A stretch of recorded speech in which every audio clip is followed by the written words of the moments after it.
हाँ भाई, चुनाव आयोग सारी हेकड़ी धरी की धरी रह गई ना। ये जो मनमर्जी चल रही थी बिहार में, उस पर रोक लगी गई ना। इस देश के उच्चतम न्यायालय सुप्रीम कोर्ट ऑफ इंडिया ने आज चुनाव आयोग को निर्देशित किया है कि जो 65 लाख लोगों का नाम बिहार की वोटर लिस्ट से काटा गया था, उनको अपनी वेबसाइट पर पब्लिश किया जाए। सिर्फ नाम ही नहीं पब्लिश होंगे, वो काटे क्यों गए थे और किस नियम के तहत काटे गए थे, ये भी बताया जाए।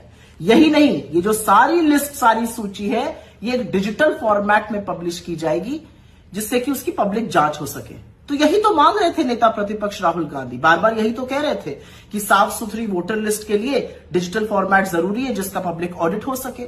सुप्रीम कोर्ट ने और भी एक आगे बढ़कर बात कही। सुप्रीम कोर्ट ने कहा कि आधार को मान्य दस्तावेजों की सूची में शामिल किया जाए।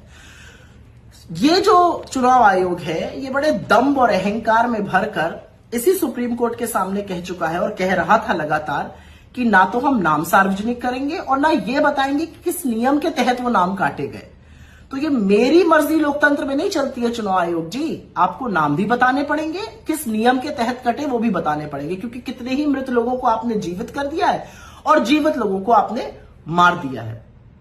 असलियत यह है कि ये उन सब लोगों की जीत है जो लगातार चुनाव आयोग की इस धांधली के खिलाफ, इस मिली भगत के खिलाफ बोल रहे थे। और सबसे बड़ी जीत ये नेता प्रतिपक्ष राहुल गांधी की है, जो बड़े तौर पर इस चुनाव धांधली को लेकर लोगों को सजग कर रहे हैं, सबूतों के साथ चुनाव आयोग को घेर रहे हैं और आपके वोट की ये लड़ाई लड़ रहे हैं। ये राहुल गांधी की लड़ाई नहीं है, ना ये बीजेपी वर्सेस कांग्रेस की लड़ाई है, या ना ये विपक्ष वर्सेस सत्ता पक्ष की लड़ाई है। ये लड़ाई आपकी है, ये आपके उस हक की है जो आपको एक नागरिक के तौर पे सबसे ज्यादा ताकत देता है, और वो हक है वोट का अधिकार, सत्ता की चाबी जिससे आपके हाथ में रहती है।